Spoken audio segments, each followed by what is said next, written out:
Hi everyone, I hope you're all having a good day wherever you all are. I have a question for you. I'm gonna read it so I get it right. How do you know that what you're doing matches with what you can or should be doing? This is difficult, right? We're all doing something now, whether it's taking a break from work, whether it's home, having quit work and now just staying home, or moving from employment to being your own boss, uh, maybe lost a job, maybe got a job after many years. Anything you're doing, doesn't matter what it is. How do you know that what you're doing matches with what you can do and what you should be doing? Do the gifts that you have, that you possess, match with where you are at? And that's a question of, are we sitting on our gifts and talents? Like what you're doing now, does it match the gifts that you possess? Because I think being comfortable, and I think we've talked about this, being comfortable is really about, it's I don't know, I'm a comfortable person. I don't like change. So if something works, Ayub always says don't change the winning team. So for me, I don't have a lot of changes in my life because it's working. Okay, this old phone from 10 years ago, it's working. I don't want to change because I don't want to transfer everything. Comfort makes you not experience new things, but also not grow. That is I'm telling myself, because I don't like change.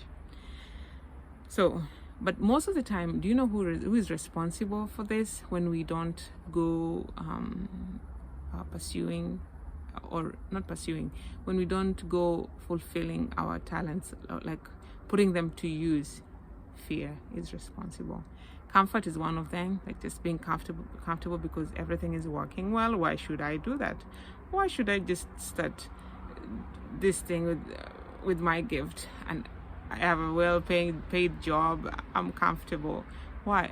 That's comfortable. So but that's okay, but the problem one that I want to talk about today is fear. If it's fear that is making us not bring our full potential out, then that's not good. You might be wrestling inside your mind, like, oh, should I? I know my husband is gifted in some areas, but there was a certain time in our lives where I didn't have a job.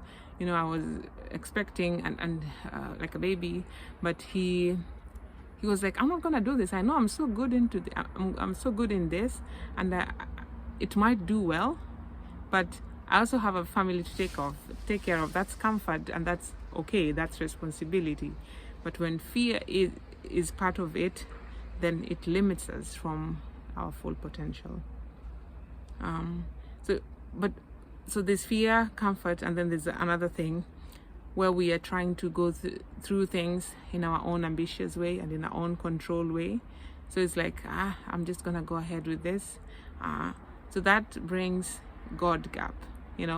Like God is missing, and something just happened. I was like, let me Google God gap. I was just like, God gap, like, is that even English? So I was checking. Let me see if this is like I can write this.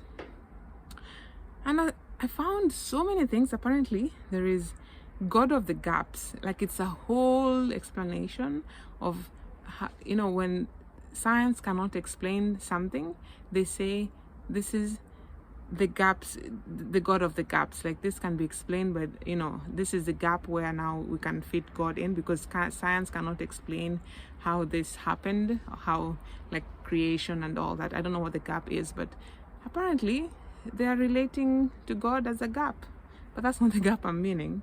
The gap I'm meaning, where God is missing, is when we take control and we don't invite him to lead us to use the gifts that we have.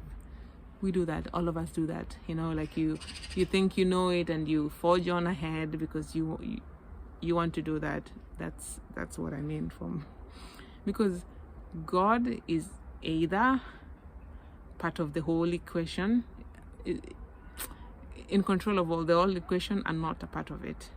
And he's not a part of a gap. There are no gaps at all. Either he is all is, or he isn't. And to me, he is.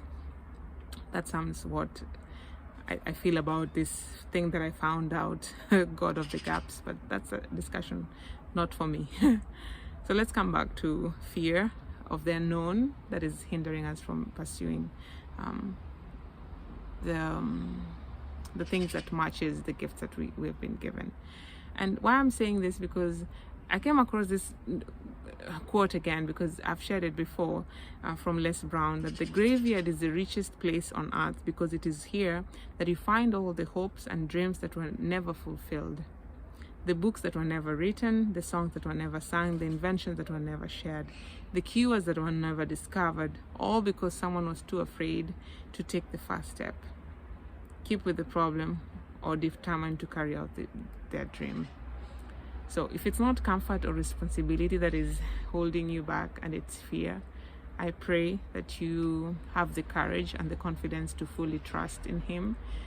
Of course, don't go blindly. I know of people who had a confirmation from God to quit their corporate high-paying job to go to some village somewhere and volunteer their work and go into full-time ministry. When you have the confirmation from God to use your gift in whichever way you do, I pray that you have the peace, because he gives us peace that passes all human understanding. I think that's where that memory verse also comes alive, because the peace that passes human understanding, because to me, I cannot understand how someone can do that, or the many stories I've heard of how God confirmed, just told someone, hey, sell your car today, put that money in an envelope, take it to that office, because in that office apparently there's a lady who comes and, so many stories.